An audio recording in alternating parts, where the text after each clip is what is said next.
آپ نے گناہوں کو دھونے والا عمل کوئی کیا؟ آہستہ سے آواز آئی ہے، کچھ لگتا ہے کہ کیا کیا؟ کوئی ہاتھ کھڑا کر کے بتائیں، آپ نے کیا کیا؟ نماز میں مزید خشوع لانے کی کوشش کی. وضو کے وقت نہیں کسی کو خیال آیا کہ وضو کے ساتھ وہ سب کچھ نکل رہا ہے، اور جب میل ہاتھوں سے نکل رہی ہو تو سوچا کریں. اور دعا دل میں، زبان سے نہیں، اور نہ ہی کوئی مسنون عمل ہے. اپنے محاسبے کے طور پر یا اپنے آپ کو یاد دہانی کے لیے کہ اللہ گناہ بھی اسی طرح دھو دے. نماز کے شروع میں جو دعا ایک پڑھی جاتی ہے، اللہم باعد بینی و بین خطایا، یعنی وضو کر کے آپ نماز شروع کرتے ہیں تو آپ کہتے ہیں اللہم باعد بینی و بین خطایا کما باعدت بین المشرق والمغرب. یعنی اتنے ہلاکت خیز ہیں ہمارے گناہ ہمارے لیے کہ ہم ان کو اپنے قریب بھی نہیں اب پھٹکنے دینا چاہتے. ان کو تو ہم سے اتنا دور کر دے جتنا مشرق اور مغرب کا فاصلہ ہے. اس سے زیادہ فاصلہ کسی اور چیز کا ہے جو مشرق اور مغرب کا؟ یعنی بہت زیادہ فاصلہ ہے. پھر اس کے بعد دوسرے نمبر پر اللہ میرے گناہوں کو دھو ڈال بالماء، پانی سے، والثلج، پانی نہیں تو برف سے، والبرد، اولوں سے، یعنی کسی بھی طریقے سے. کبھی آپ نے اس دعا کے معنی پر بھی غور کیا؟ اس میں بھی آپ دیکھیے نا کہ پانی، برف اور اولے، تین چیزوں کا ذکر ہے. سوال یہ پیدا ہوتا ہے کہ پانی سے جب دھل جائے تو پھر برف کی کیا ضرورت ہے؟ تو مراد اس سے یہ نہیں ہے کہ پانی اور برف اور اولوں اکٹھا ہی سب کے ساتھ. مراد اس سے یہ ہے کہ اگر پانی نہیں کہیں اور وہ جم گیا ہے، برف کی شکل میں ہے، تو اسی کے ذریعے، اور اگر وہ بھی نہیں تو اولوں سے ہی بندوبست کر دی. نہیں کوئی بھی طریقہ ہو جس سے اس نجاست سے میری جان چھوٹ جائے. اللہ مجھے میرے گناہوں سے اس طرح پاک صاف کر دے جس طرح سفید کپڑے کو تو داغ دھبوں سے، میل کچیل سے صاف کر دیتا ہے. اب آپ دیکھیں، اگر اس تصور کے ساتھ آپ کھڑے ہو کر یہ دعا مانگے وضو کر کے تو آپ کے دل کی کیفیت کیا ہوگی؟ اسی کو کہتے ہیں ان الصلاۃ تنہا عن الفحشاء والمنکر. کل ایسے ہی مجھے خیال آ رہا تھا کہ یہ نہیں ہو سکتا کہ ایک شخص جسے نماز پڑھنی ہو وہ حرام کاریاں کرے، وہ نشہ کرے. کیونکہ ایک نماز سے دوسرے کا انتظار کیا ہے؟ رباط. تو نشے میں تو جا ہی نہیں سکتے، نشے میں جانے کی تو گنجائش ہی کوئی نہیں ہے. تو وہ شخص نشہ نہیں کر سکتا جو نماز کی اہمیت جانتا ہو، نماز پڑھتا ہو. پھر اسی طرح کوئی شخص زنا کر سکتا ہے نماز پڑھنے والا؟ کیوں نہیں کرے گا؟ آپ کو پتا ہے کہ غسل جنابت سے انسان کو نہانا پڑتا ہے، نماز کے لیے پاک ہونا پڑتا ہے، فزیکلی بھی. تو ایک شخص زنا کر کے پھر غسل جنابت کرے گا کہ میں نماز پڑھ سکوں؟ وہ کس منہ سے نماز کی طرف جائے گا؟ تو لوگوں نے آسان طریقہ کیا کیا ہے؟ نمازیں چھوڑ دی، نمازیں ایک طرف رکھ دی اور حرام کاریوں میں پڑ گئے. کوئی شخص شراب پی سکتا ہے جسے نماز پڑھنی ہو؟ اس کو تو یہ ہوگا کہ مجھے فزیکلی بھی پاک صاف ہوش و حواس میں ہونا چاہیے، میں سکران یا نشے والی کوئی چیز نہیں لے سکتا کیونکہ مجھے تو نماز پڑھنی. تو کس طرح نماز ہمیں برائیوں سے روک کے رکھتی ہے؟ اگر واقعی ہمارے دل میں نماز کی اہمیت آ جائے تو سارے گناہ آہستہ آہستہ خود ہی نکل جائیں. کوئی بھی انسان غلط کام کر رہا اور اتنے میں اذان ہو جائے، کیا اس کے اندر احساس نہیں ہوگا کہ میں کر کیا رہا ہوں؟ مجھے تبھی اللہ تعالیٰ کے پاس جانا ہے، مجھے تو نماز پڑھنی ہے. تو ان الصلاۃ تنہا عن الفحشاء والمنکر. تو جس طرح ہمیں عملی طور پر گناہوں سے نماز روک لیتی ہے، اسی طرح وضو کی اتنی زبردست حکمت ہے کہ انسان کو فزیکلی اس کیفیت سے گزارا جاتا ہے. بعض لوگ کہتے ہیں نا کہ وضو کا کیا فائدہ، یعنی بظاہر تو جسم پہ کوئی نجاست نہیں لگی. اب اگر مثلا آپ نہا کے نکلے ہیں، نہانے کے بعد آپ کو واش روم جانے کی ضرورت پیش آ گئی، اب فزیکلی تو آپ بالکل نہائے دھوئے صاف ستھرے نظر آ رہے ہیں، لیکن وہ کیا چیز ہے کہ جو آپ کو پھر وضو کرا رہی ہے؟ وضو کو ختم کرنے والی کتنی ہی چیزیں ہمیں ہمارے دین نے بتائیں تاکہ ہم بار بار اپنے آپ کو فزیکلی بھی واش کریں. کہ جو فزیکلی واش کرنا ہوتا ہے، اور وضو کا کتنا بڑا اجر بتایا گیا کہ جنت میں لے جانے والے کاموں میں سے ہے. تو یہ وضو کا کرنا ہمیں احساس دلاتا ہے کہ ہمیں گناہوں کو دھونا ہے. صرف ہاتھ منہ نہیں دھونے، گناہوں کو دھونا ہے. اس کے ساتھ ایسوسیٹ کر دیا گیا کہ گناہ آخری قطرے کے ساتھ بھی ٹپکتا ہے. وضو کرنے کے بعد جو آخری قطرہ گرتا نا، اس کے اندر بھی روحانی طور پر، یعنی بظاہر وہ پانی نظر آتا ہے مگر روحانی طور پر یا باطنی طور پر اس کے ساتھ گناہ ٹپک رہا ہوتا ہے.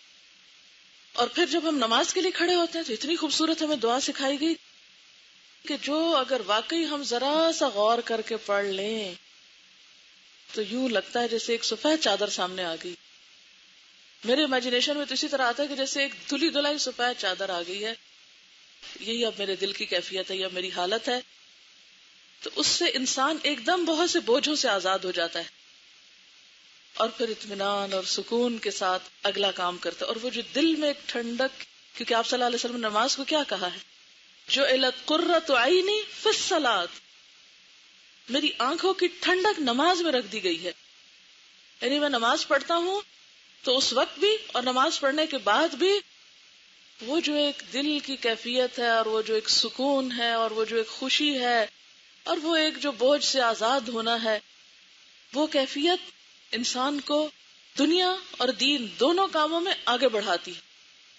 اور اگر آپ کے اوپر گناہ کا بوجھ ہے تو آپ کی نیکیوں کی رفتار لازماً سست ہوگی بوجھل ہو کر، اور اسی طرح دنیا کے کاموں میں بھی آپ ایک گلٹ کا شکار ہوگی، ایک بے چینی سی آپ کے پیچھے لگی ہوئی ہوگی اور چمٹی ہوئی ہوگی.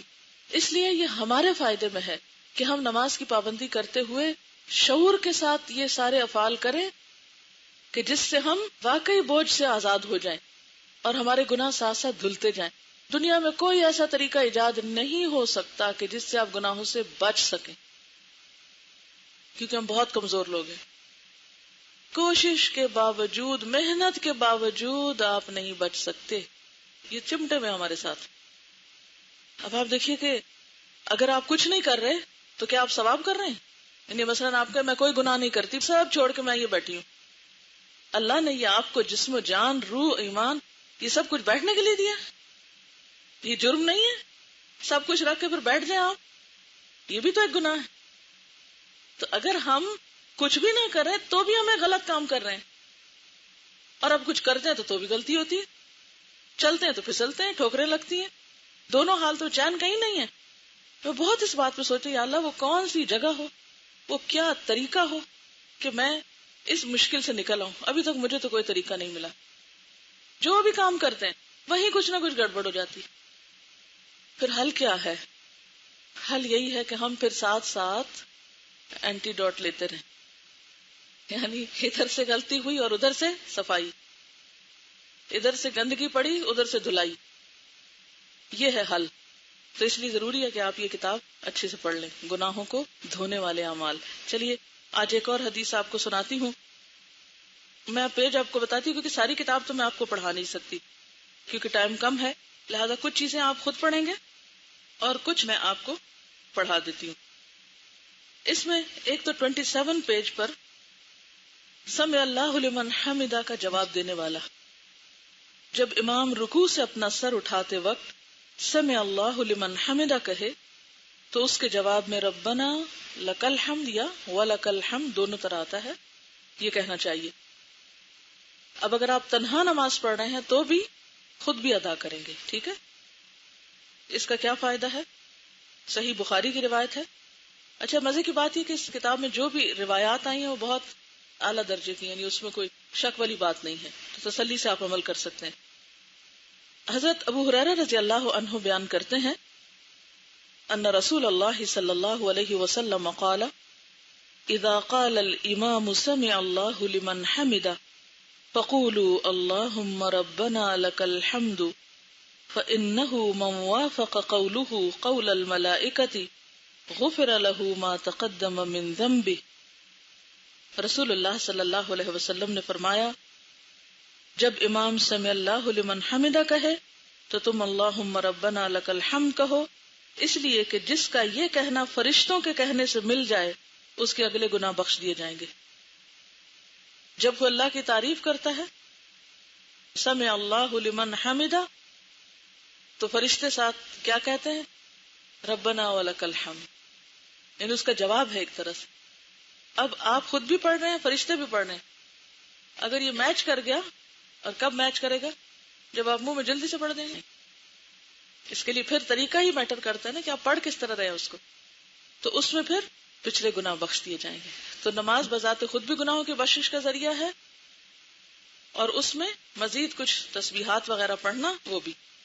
یہ حدیث آپ اپنے بہن بھائیوں کو، جیسے پہلے میں نے بتایا تھا نا، بچے جو نماز مسجد میں نہیں جاتے پڑھنے، ان کو جب آپ اس طرح کی بات بتائیں تو ذرا شوق اور دلا سکتے ہیں، کیونکہ اس میں لکھا ہے نا کہ اس فضیلت کا حقدار وہی انسان بنتا ہے جو مسجد میں باجماعت نماز ادا کرے.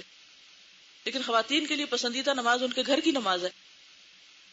لہٰذا اگر وہ خود پڑھیں گی تو انشاءاللہ وہ بھی محروم نہیں رہیں گی، لیکن شرط ہے کہ اچھی سے نماز پڑھی جائے۔ اس حدیث سے اس بات کا بھی پتہ چلا کہ فرشتے نماز کے وقت موجود ہوتے ہیں، تو آپ اکیلے نہیں ہوتے اس وقت، اور نماز پڑھنے والوں کے ساتھ تسبیح اور تحمید میں شریک ہوتے ہیں۔ اور اس سے یہ بھی پتہ چلتا ہے کہ رکوع سے سر اٹھانے کے بعد بندے کو تھوڑی دیر کے لیے رکنا اور مسنون دعاؤں کو پڑھنا چاہیے، یعنی رکوع کر کے کھڑے ہو کے ذرا سا ٹک جائیں، یہ نہیں کہ سمیع اللہ لمن حمدہ اٹھتے ہوئے اور ربنا ولک الحمد سجدے میں جاتے ہوئے۔ عام طور پہ ہم ایسی نماز پڑھتے ہیں جلدی میں، سمیع اللہ لمن حمدہ کہتے ہوئے کھڑے ہوں، ذرا رک جائیں، ربنا ولک الحمد حمدا کثیرا طیبا مبارکا فیہ۔ اس تسبیح کی بھی بہت فضیلت ہے، کیونکہ نماز بخشش کا ذریعہ کب بنتی ہے؟ جب بندہ اس میں اللہ تعالیٰ کی خوب حمد و ثنا بیان کرتا ہے، تو یہ بھی مقام ہے حمد و ثنا بیان کرنے کا۔ تو اگر آپ یہ تسبیح جانتے ہو، کیونکہ ایک دفعہ کسی صحابی نے آپ کے پیچھے یہ تسبیح پڑھی نماز کے اندر، سلام پھیرنے کے بعد آپ نے پوچھا کہ میں نے دیکھا کہ 30 سے زیادہ فرشتے اس تسبیح کو لینے کے لیے لپکے ہیں، یعنی انہیں اتنی پسند آئی ہے، کیونکہ فرشتے خود بہت تسبیح کرتے ہیں نا اللہ کی۔ سب سے پسندیدہ کام فرشتوں کا کیا ہے؟ اللہ تعالیٰ کی تسبیح کرنا، جیسے پہلے پارے میں بھی آتا ہے نحن نسبح بحمدک ونقدس لک، یعنی فرشتوں کے اور بہت سے کام ہیں، لیکن ان کا پسندیدہ ترین کام کیا ہے؟ آپ کو پتہ نہیں فرشتے کائنات کے انتظام پہ مامور ہیں، بارشوں کے برسانے کے اور جان نکالنے کے اور بہت سے بے شمار کام ہیں ان کے، لیکن انہوں نے اپنا سب سے پسندیدہ کام وہاں ذکر کیا، نحن نسبح بحمدک ونقدس لک، تو وہ تسبیح کرتے ہیں، اور یہاں بھی تسبیح کے وقت خاص طور پر جواب دے رہے ہوتے ہیں، اور پھر وہ تسبیح جو ہے حمدا کثیرا طیبا مبارکا فیہ، یہ فرشتوں کی پسندیدہ ترین تسبیح تھی۔ 30 سے زائد فرشتے آگے لپک کے اس کو اٹھانے لگے، تو اس کو بھی اگر آپ پڑھ سکیں تو زیادہ اچھا ہے۔ یہ پڑھ لیں تو جب اللہ اکبر کہیں تو نیچے جائیں، ٹھیک ہے؟ دیکھیے نماز میں خشوع کرنے کا ایک بہترین طریقہ کیا ہے کہ ہر سٹیپ کے بعد ذرا سا رک جائیں کہ آپ کے جسم کی حرکت ختم ہو جائے، پھر اگلا سٹیپ ادا کریں۔ پھر جمعے کی فضیلت پر ہے، یہ بھی آپ اپنے جو مرد حضرات ہیں ان کو بتا سکتے ہیں۔ 35 صفحے پر آخری حدیث ہے، چونکہ پیچھے ہم اس سے ملتی جلتی حدیث پڑھ چکے ہیں، لیکن اس میں ایک نئی بات ہے جو آپ سے کرنا چاہوں گی۔ حضرت ابو ہریرہ رضی اللہ عنہ بیان کرتے ہیں ان رسول اللہ صلی اللہ علیہ وسلم قال الملائکۃ تصلی علی احدکم ما دام فی مصلاہ الذی صلی فیہ ما لم یحدث تقول اللہم اغفر لہ اللہم ارحمہ۔ یہ بھی بخاری کی روایت ہے۔ رسول اللہ صلی اللہ علیہ وسلم نے فرمایا، فرشتے اس شخص کے لیے دعا کرتے رہتے ہیں جو اپنی نماز کی جگہ میں جہاں اس نے مسجد میں نماز پڑھی بیٹھا رہے جب تک کہ وہ بے وضو نہ ہو۔ یعنی سلام پھیرنے کے بعد اگر آپ بیٹھ کے تسبیحات کر رہے ہیں، دعا مانگ رہے ہیں، اللہ کا ذکر کر رہے ہیں، اپنا محاسبہ کر رہے ہیں، وہیں بیٹھ کے قرآن پڑھنا شروع کر دیتے ہیں، ٹھیک ہے ہر نماز کے بعد تو ممکن نہیں، لیکن بعض نمازوں کے بعد آپ اپنے گھر میں کام میں روٹین میں چھٹی کے دن زیادہ دیر بھی بیٹھ سکتے ہیں، تو نماز کی جگہ پر بیٹھ کر جب تک آپ بے وضو نہیں ہوتے تو اس وقت تک فرشتے آپ کے لیے دعا کرتے رہتے ہیں، اللہم اغفر لہ اللہم ارحمہ، اللہ اس کو بخش دے اور اس پہ رحمت کر۔ تو ہم سب کتنے محتاج ہیں اللہ کی رحمت کے، لیکن عام طور پہ ہم کیا کرتے ہیں، ادھر سلام پھیرا اور ابھی دوسرا سلام تو پورا نہیں ہوتا کہ ہم بھاگ کھڑے ہوتے ہیں۔ جیسے وہ کبھی آپ نے ٹیلی ویژن پر نماز دیکھی ہوگی، حرم سے نماز آتی ہے جو، کبھی اگر آپ نے غور کیا ہو، میں عام طور پہ فجر کی نماز دیکھتی ہوں، تو اس میں ہوتا کیا ہے، جن لوگوں نے حجر اسود کو بوسہ دینا ہوتا ہے نا، ابھی امام السلام علیکم ورحمۃ اللہ کر رہا ہوتا ہے اور وہ جلدی سے کر کے دوڑ رہے ہوتے ہیں کہ ہم پہلے پہنچ جائیں، اور وہ جو پیچھے مکبر ہوتا ہے وہ تو ابھی اس کے سلام تو چل ہی رہے ہوتے ہیں اور لوگ پہنچ چکے ہوتے ہیں وہاں۔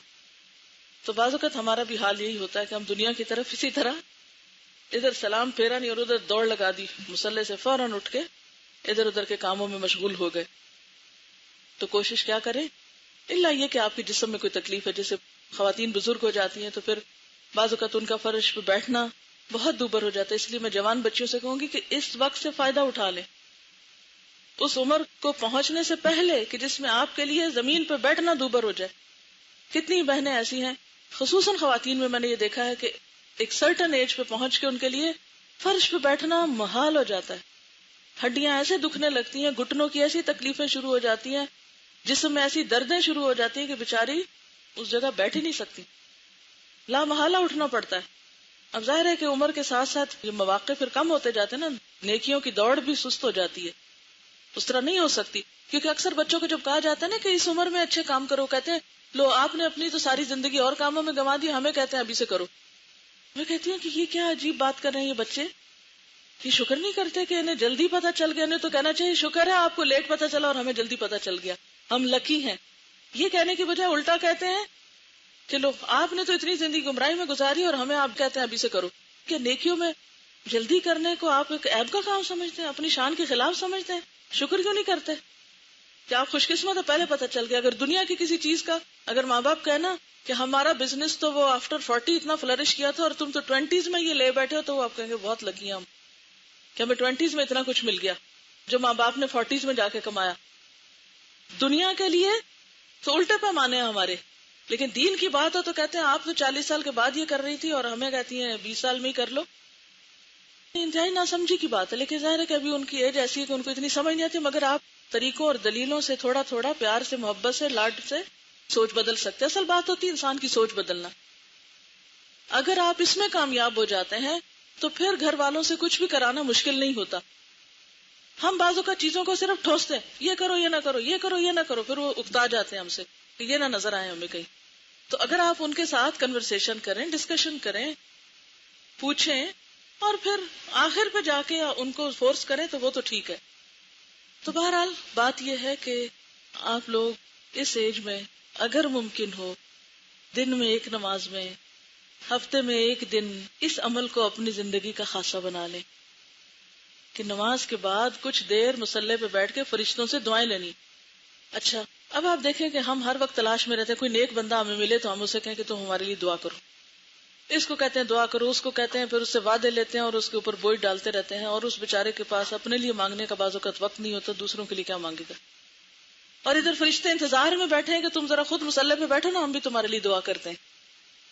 اس کے لیے ہم تیار نہیں ہیں. اور اس کی بنیادی وجہ ہمیں خود بھی نہیں پتا کہ وہ ہمارے لیے کس وقت کون دعا کر سکتا ہے. تو فرشتوں کی دعا کا مستحق ہوتا ہے وہ شخص جو خود نماز پڑھ کے مصلی پہ بیٹھ جائے کچھ دیر. تو اس میں جلدی نہ کیا کرے، بہت دیر بھی نہ لگائے کہ گھر والے تنگ آ جائیں، لیکن اپنا ایک خاص وقت بنائیں ہر کام کا، ایک پرائیویٹ ٹائم جب لوگوں کو آپ کی ضرورت نہ ہو. ٹھیک ہے نا؟ مثلاً اگر فجر کے وقت گھر والے سو رہے ہیں، آپ علی اٹھ کے تو آرام سے بیٹھے ہوئے ہیں، یا مغرب کے بعد یا عشاء کے بعد بچے سو گئے، آپ نے نماز پڑھی اور آپ نے جو کچھ کرنا ہے ادھر مصلی پہ بیٹھ کے ہی کر لیں. یعنی اپنی دعائیں وہیں بیٹھ کے کر لیا کریں، قرآن پاک رکھ لیں، کوئی بک رکھ لیں، وٹ ایور. لیکن جب تک آپ اس مصلی پہ بیٹھے ہیں فرشتے آپ کے لیے دعائیں کر رہے ہیں. انجوائے کیا کریں. ہم تو اب کچھ اور کر رہے ہیں اور فرشتے ہمارے لیے دعا کر رہے ہیں. اپنا لیسن بیٹھ کے یاد کر لیا کریں، کچھ بھی، اینی تھنگ. تو کم از کم روز ایک دفعہ، اتنا نہ ہو تو ہفتے میں ایک دن، چھٹی کے دن یا کوئی ایک دن جس میں آپ ذرا زیادہ دیر مصلی پہ بیٹھ جائیں. ٹھیک ہے. پھر اسی طرح یہ بھی بڑی خوبصورت ہے 39 پیج پہ 100 مرتبہ سبحان اللہ کہنا. عن ابی ہریرہ رضی اللہ عنہ ان رسول اللہ صلی اللہ علیہ وسلم قال من قال سبحان اللہ وبحمدہ فی یوم 100 مرۃ حطت خطایاہ وان کانت مثل زبد البحر. یہ بھی بخاری کی روایت. حضرت ابو ہریرہ رضی اللہ تعالی عنہ سے روایت ہے کہ رسول اللہ صلی اللہ علیہ وسلم نے فرمایا، جو شخص دن میں 100 مرتبہ سبحان اللہ و بحمدہ کہے اس کے گناہ مٹا دیے جاتے ہیں، خواہ وہ سمندر کی جھاگ کے برابر ہی کیوں نہ ہو. اور سمندر کی جھاگ کے چھوٹے چھوٹے گناہ، جیسے آپ صلی اللہ علیہ وسلم نے حضرت عائشہ سے فرمایا تھا نا، عائشہ چھوٹے چھوٹے گناہوں سے بچتی رہنا، ورنہ وہ کیا کرتے ہیں، وہ ایک ڈھیر بن کے جلا ڈالتے ہیں، یعنی زیادہ ہلاکت خیز ہو جاتے ہیں. بڑا گناہ تو ایک ہی بڑا نا، لیکن چھوٹے چھوٹے مل کے اس سے بھی بڑے ہو جاتے ہیں. ٹھیک ہے نا، قطرہ قطرہ دریا ہو جاتا ہے. تو یہ جو سمندر کی جھاگ والی بات آتی تو میرے سامنے وہی ایک پکچر آ جاتی ہے کہ چھوٹے چھوٹے چھوٹے چھوٹے گناہ ڈھیر لگ گیا ان کا، جن کو ہم نے حقیر سمجھا وہ ایک بہت بڑی کوانٹٹی بن گئے. ایسے چھوٹے چھوٹے گناہوں کی معافی کے لیے اللہ کی حمد و ثنا. پھر آپ دیکھیں تسبیح تسبیح جو ہے یہ کتنی بہترین چیز ہے. لیکن مشکل پتہ ہے کیا ہے؟ بات یہ ہے کہ دیکھنے کو یہ عمل بہت چھوٹا لگتا ہے اور آپ کہتے لو یہ کیا مشکل ہے، یہ تو میں آرام سے ہی کر سکتا ہوں. لیکن اصل بات یہ ہے کہ یہ اتنے آرام سے نہیں ہوتا. اصل مشکل پابندی ہے، روزانہ کرنا. صبح شام کی دعاؤں میں بھی یہ عمل لکھا ہوا ہے. کتابیں آپ کے پاس ہیں، کتنے لوگ اب تک کرتے ہیں؟ کتابیں تو سب کے پاس، لیکن فیو ہینڈز ہیں، سارے نہیں ہیں. 100% نہیں کر رہے آپ لوگ. کتنا آسان عمل ہے لیکن 100% نہیں ہو رہا. میں چاہتی ہوں کہ یہ عمل آپ سب میں ہونا چاہیے. کوئی مشکل نہیں. اگر آپ ایک دن بیٹھ کے سبحان اللہ و بحمدہ سبحان اللہ و بحمدہ کو 100 دفعہ گنے تو 2-3 منٹ سے زیادہ نہیں لگتے. تو 24 گھنٹوں میں 2-3 منٹ نہیں اپنے گناہ معاف کرانے کے لیے. اس کا طریقہ کیا ہے؟ میں نے اس کا کیا حل نکالا ہے کہ جب میں اپنے گھر سے نکلتی ہوں اپنے پڑھانے کی جگہ پر جانے کے لیے یا آفس جانے کے لیے، تو میں بیٹھتے ہی ایک اور کام کرتی ہوں. آپ کو پتا نا سواری پہ نفل پڑھ سکتے ہیں، تو چونکہ ٹائم کم ہوتا ہے تو عام طور پر میں گھر سے نکلتے ہی سبحان الذی سخر لنا اور وہ گھر سے نکلنے کی دعائیں پڑھ لیتی ہوں، اور جو ہی گاڑی قبلے کی طرف مڑتی ہے تو میں اللہ اکبر کر کے 2 نفل شروع کر دیتی ہوں. ایک تو یہ ہے کہ نبی صلی اللہ علیہ وسلم کی سنت کی پیروی ہو جاتی ہے کیونکہ آپ سواری پر بھی نفل پڑھتے تھے. ٹھیک ہے. دوسرا یہ ہے کہ عام طور پر ہمارے اوپر اتنے فرائض اور ذمہ داریاں ہیں کہ نفل پڑھنے کا ٹائم کم ملتا ہے. تو ایسے اوقات کو انسان استعمال کر سکتا ہے. اللہ ہی کہ آپ خود ڈرائیو کر رہے ہیں پھر تو نہیں ہو سکتا نا، پھر تو مشکل ہے. لیکن اگر آپ کہیں بھی ہیں تو جس پوزیشن پہ بیٹھے ہیں آپ بیٹھ کے آرام سے نیچے ہو کے پڑھ سکتے ہیں. اچھا، پھر تیسری بات یہ کہ جو ہی نفل ختم ہوتے ہیں تو میں تسبیح لے کے یہ تسبیح پوری کر لیتی ہوں. بعض اوقات اتنی دیر میں وہ جگہ آ جاتی ہے جہاں اترنا ہوتا ہے تو میں اس وقت تک اپنے کمرے میں نہیں داخل ہوتی جب تک میری تسبیح ختم نہ ہو جائے. تو اس طرح سفر جو ہے وہ الحمدللہ بہت اچھا گزر جاتا ہے اور وہ دن کا ایک وظیفہ ہو جاتا ہے. عمل کب چھوٹتا ہے؟ جب سفر میں، یعنی اس طرح کے سفر میں ہوتی ہوں کہ ابھی اس وقت یہاں ہو اور ابھی وہاں ہو اور ابھی کوئی آ گیا اور ابھی فون آ گیا تو پھر گڑبڑ ہو جاتی ہے. پھر میں بیچ بیچ میں پڑھتی رہتی ہوں مگر وہ جو ایک پابندی ہوتی ہے وہ چھوٹتی ہے. تو آپ لوگ اس وقت اس سال میں اپنی عادت کچھ اس طرح بنا لیں کہ مثلاً آپ اسی طرح عمل کر سکتے ہیں. آپ گھر سے نکلیں اس وقت، یا اگر آپ ہاسٹل کے اوپر سے آ رہے ہیں تو اس وقت میں آپ کر سکتے ہیں. اترتے ہوئے سیڑھیاں تو ویسے ہی سبحان اللہ پڑھنا ہی ہوتا ہے، اس وقت میں پڑھ سکتے ہیں. یا پھر یہ ہے کہ آپ تھوڑا سا ادھر ادھر گھوم کے اپنی تسبیح پوری کر لیں. یا یہ کہ کلاس میں آ کے بیٹھے ہیں اور ابھی لوگ آ رہے ہیں یا آپ رک کے چل رہے ہیں تو اس وقت میں پورا کر لیں. لیکن جب تک آپ اس عمل کو کسی چیز سے گرا نہیں لگائیں گے نا تو آپ کی پابندی نہیں ہوگی، اور اگر پابندی نہیں ہوگی تو پھر آپ اس سے فائدہ نہیں اٹھا سکتے. تو کوئی ایسا ٹائم جس میں آپ سوچے کہ یہ کام تو میں روز ہی کرتی ہوں، مثلا آپ گھر میں روز برتن دھوتے ہیں تو آپ اس میں ٹائم دیکھ لیں 2-3 منٹ میں پورا ہو جاتا ہے تو ٹھیک ہے، نہ بھی گنے تو 100 سے زیادہ بھی ہو سکتا ہے، اس سے کیا نقصان ہے. یعنی ایک دن آپ بیٹھ کے ٹائمنگ کر لیں. پھر تسبیح نہ بھی اٹھائیں تو اتنے ٹائم تک آپ وہ تسبیح پڑھ کے بھی اس ثواب کو انشاءاللہ پہنچ جائیں گے. ایک اور حدیث ہے اسی سے ملتی جلتی. عن ابی ہریرہ رضی اللہ عنہ قال قال رسول اللہ صلی اللہ علیہ وسلم کلمتان حبیبتان الی الرحمن خفیفتان علی اللسان ثقیلتان فی المیزان سبحان اللہ وبحمدہ سبحان اللہ العظیم. حضرت ابو ہریرہ رضی اللہ تعالی عنہ کہتے ہیں کہ رسول اللہ صلی اللہ علیہ وسلم نے فرمایا 2 کلمے ایسے ہیں جو رحمان کو بہت پیارے ہیں، زبان پر بہت ہلکے ہیں اور ترازو میں بہت بھاری ہیں، اور وہ یہ ہیں سبحان اللہ وبحمدہ سبحان اللہ العظیم. اب یہ جو پچھلا ہے یہ تو بہت ہی مختصر ہے، سبحان اللہ وبحمدہ سبحان اللہ وبحمدہ، لیکن یہ ذرا سا اس سے طویل ہے. تو آپ ان دونوں میں سے کوئی بھی اختیار کر سکتے ہیں. اگر آپ یہ پڑھیں گے سبحان اللہ وبحمدہ سبحان اللہ العظیم تو زیادہ فائدہ ہے، لیکن اگر آپ یہ نہ کر سکے تو کم از کم آدھا والا ضرور کر لیں. اور یہ سب سے بڑی بات ہے نا کہ میزان میں بہت بھاری ہے، تو یہ اس اعتبار سے بھی آپ کو فائدہ دیں گے. اسی طرح ذکر میں ایک اور بڑی ہی بہترین چیز ہے، خاص طور پر ان لوگوں کے لیے جن کو شیطانی وسوسے بہت زیادہ آتے ہیں. کچھ لوگ بہت اس چیز کی شکایت کرتے ہیں کہ ہمیں شیطانی وسوسے بہت آتے ہیں، یا ہم مستقل مزاجی اختیار نہیں کر سکتے، یا ہم بھولتے بہت ہیں، یا وغیرہ وغیرہ. تو یہ جو کلمہ ہے یہ شیطان سے بچانے والا ہے. حضرت ابو ہریرہ رضی اللہ تعالی عنہ سے روایت ہے ان رسول اللہ صلی اللہ علیہ وسلم قال من قال لا الہ الا اللہ وحدہ لا شریک لہ لہ الملک ولہ الحمد وہو علی کل شیء قدیر فی یوم 100 مرۃ کانت لہ عدل 10 رقاب وکتب لہ 100 حسنۃ ومحیت عنہ 100 سیئۃ وَكَانَتْ لَهُ حِرْزًا مِّنَ الشَّيْطَانِ يَوْمَهُ ذَلِكَ حَتَّى يُمْسِيَ وَلَمْ يَأْتِ أَحَدٌ بِأَفْضَلَ مِمَّا جَاءَ إِلَّا رَجُلٌ عَمِلَ أَكْثَرَ مِنْهُ۔ رسول اللہ صلی اللہ علیہ وسلم نے فرمایا، جو کوئی لا الہ الا اللہ وحدہ لا شریک لہ لہ الملک ولہ الحمد وہو علی کل شیء قدیر ایک دن میں 100 بار کہے تو یہ اس کے لیے 10 گردنوں کے آزاد کرنے کے برابر ہوگا، اس کے لیے 100 نیکیاں لکھی جائیں گی، 100 برائیاں اس سے مٹا دی جائیں گی، اور یہ کلمہ اس کے لیے اس دن شام تک شیطان سے بچانے کا ذریعہ رہے گا۔ اور جو عمل لے کر یہ شخص آئے گا، اس سے بہتر کوئی شخص عمل نہیں لائے گا سوائے اس آدمی کے جس نے اس سے زیادہ عمل کیا ہو۔ اور اگین پھر وہی بات ہے کہ کس کے پاس وقت ہے کہ 100 دفعہ یہ پڑھے؟ وقت ہوتا ہے، ہم استعمال نہیں کرنا جانتے، ہم اس کو مینج نہیں کر پاتے، ہم اس کو مقرر نہیں کرتے۔ یعنی کتنی مفید چیز ہے کہ آپ اس کو اگر اپنی عادت بنا لیں تو ایک نہیں کئی فائدے ہیں۔ یہ بھی آپ دیکھیے بخاری کی روایت ہے، کچھ تو فضائل اعمال کی حدیثیں بہت ضعیف ہوتی ہیں، بڑے بڑے فائدے لکھے ہوتے ہیں لیکن وہ حدیثیں اوتھینٹک نہیں ہوتی۔ یہ حدیث اوتھینٹک ہے، یعنی یقینی بات ہے، آپ پورے شرح صدر کے ساتھ اس کو کر سکتے ہیں۔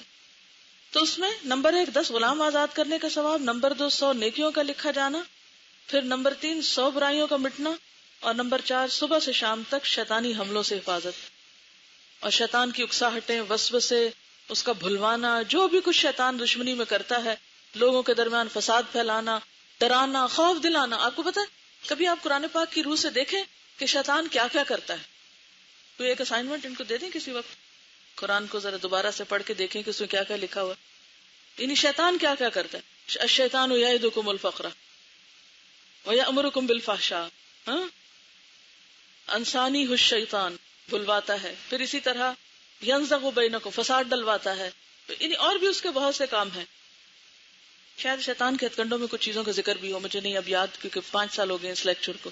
تو اینی ہاؤ، اب شیطان کے جتنے بھی وار ہیں ان سارے واروں سے یہ کلمہ آپ کو انشاءاللہ محفوظ رکھے گا۔ یعنی آپ کے اندر ایک ایمان کی ایسی طاقت ہوگی، شیطان آپ کے اوپر آ نہیں سکتا۔ اور یہ جو لوگ یہ شکایت کرتے ہیں ان کو جن چمٹے میں اور معلوم نہیں کون کون ان کے پاس آتا ہے اور جاتا ہے، ان سب کو بھی اس سے خلاصی ہو سکتی ہے۔ یعنی جو اس قسم کی گفتگو فرمائے ان کو بھی یہ نسخہ بتایا کریں کہ آپ یہ عمل کریں اور پھر بتائیں، کیونکہ نبی صلی اللہ علیہ وسلم کی بات سے بڑھ کر سچی بات کس کی ہو سکتی ہے؟ اچھا جناب، اگر یہ 100 دفعہ نہ کہہ سکیں تو کم از کم 10 دفعہ کہہ لیا کریں، کیونکہ 45 پیج پر آخر میں یہ حدیث دیکھیے، حضرت ابو ایوب انصاری رضی اللہ تعالی عنہ نبی صلی اللہ علیہ وسلم سے روایت کرتے ہیں، من قال لا الہ الا اللہ وحدہ لا شریک لہ لہ الملک ولہ الحمد وہو علی کل شیء قدیر 10 مرار کان کمن اعتق 4 انفس من ولد اسماعیل۔ یہ صحیح مسلم کی روایت ہے، جو شخص 10 مرتبہ یہ کلمہ کہے لا الہ الا اللہ وحدہ لا شریک لہ لہ الملک ولہ الحمد وہو علی کل شیء قدیر، وہ اس شخص کی طرح ہوگا جس نے اسماعیل علیہ السلام کی اولاد سے 4 شخص آزاد کیے۔ یعنی اس کا صرف اتنا فائدہ ہے اگر 10 دفعہ پڑھے، لیکن اگر آپ کسی بھی طرح اپنے آپ کو پابند کر سکیں، اور اس ایج میں تو آپ کے اوپر کوئی بہت بڑے مسئلے مسائل نہیں ہیں، گھر جاتے وقت واپسی پہ اگر آپ یہ باندھ لیں، ایک تسبیح کر لیں، آتے وقت سبحان اللہ و بحمدہ کر لیں اور جاتے وقت لا الہ الا اللہ وحدہ کی کر لیں۔ اور اگر ایک دن آپ ٹائمنگ کر لیں، مثلا آپ خود ڈرائیونگ کر رہے ہیں تو آپ کو پتا ہوگا اتنے منٹ میں گھر آتا ہے اور اتنے منٹ میں پڑھ کے یہ کلمہ 100 دفعہ ہو جاتا ہے، تو پھر بھی اس سے آپ کو فائدہ ہوگا۔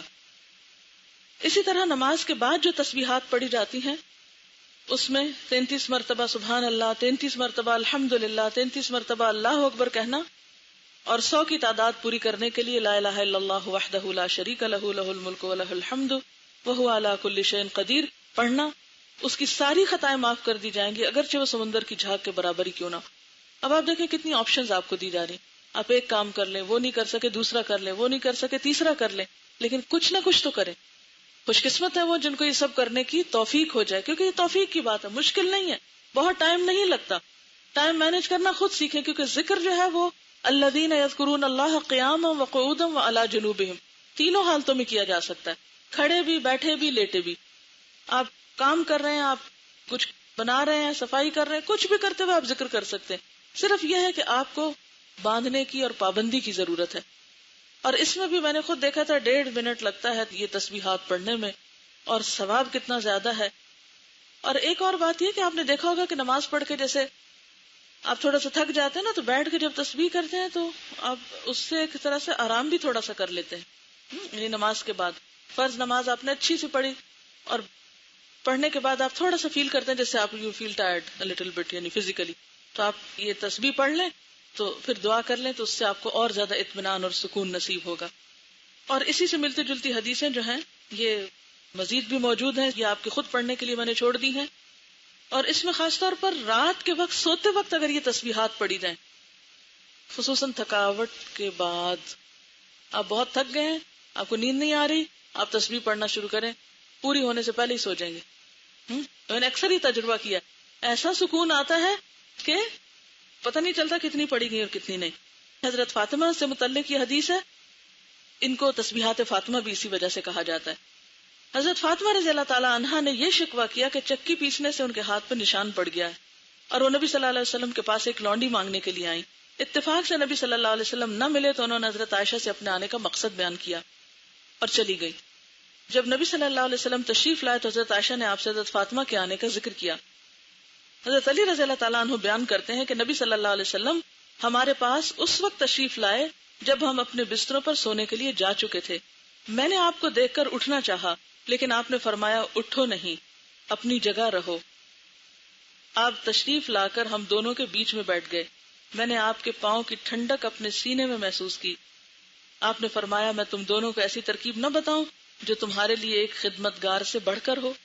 جب تم دونوں اپنی خوابگاہ میں اپنے بچھونوں پہ جانے لگو تو 33 بار اللہ اکبر کہو، 33 بار سبحان اللہ اور 33 بار الحمدللہ.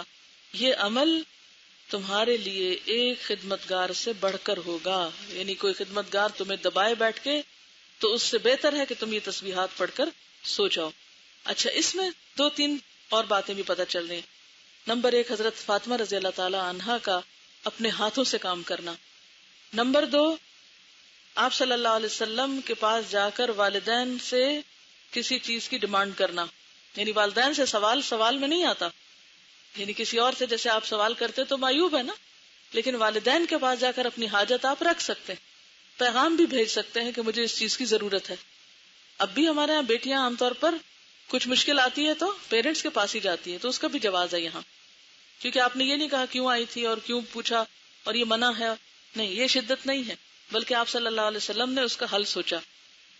اچھا، پھر یہ کہ جب آپ تشریف لائے تو وہ دونوں اٹھنے لگے. اس سے کیا پتا چلتا ہے کہ کسی بھی بڑے کو دیکھ کر ادھر ہی مزے سے بیٹھے نہیں رہ جانا چاہیے، بلکہ اٹھ کر ویلکم کرنا چاہیے، خصوصاً جب آپ کے گھر میں کوئی آیا ہو. الا یہ کہ آپ بیمار ہو یا کوئی تکلیف ہو یا کوئی ایسی بات ہو جو معذوری میں آتی ہو، ادروائز کوئی بزرگ گھر میں آئے خاص طور پر تو اٹھ کے ملنا چاہیے اس کو. اچھا، اب آپ دیکھیے کہ چونکہ وہ لیٹ چکے تھے، رات کا وقت تھا، تھکاوٹ کا، سونے کا، تو آپ صلی اللہ علیہ وسلم نے ان کو اٹھنے سے روک دیا کہ نہیں، تم نہیں اٹھو، ہاں لیٹے رہو، جہاں ہو وہیں رہو. اور آپ صلی اللہ علیہ وسلم ان کے دونوں کے بیچ میں بیٹھ گئے. اچھا، دونوں کے بیچ میں بیٹھ کر آپ نے اپنی ٹانگیں لمبی کی ہوگی، جب ہی آپ کا پاؤں حضرت علی کے سینے تک جا کے لگا نا. اور مدینہ میں بہت شدید ٹھنڈ ہوتی ہے، مکہ میں اتنی نہیں ہوتی لیکن مدینہ میں ہوتی ہے، تو آپ کے پاؤں ٹھنڈے تھے. تو حضرت علی فرماتے ہیں کہ آپ کے پاؤں کی ٹھنڈک میں نے اپنے سینے میں محسوس کی. اور پھر آپ نے فرمایا میں تم دونوں کو ایسی ترکیب نہ بتاؤں جو تمہارے لیے خدمتگار سے بڑھ کر ہو، اور تم یہ تسبیح پڑھ لیا کرو.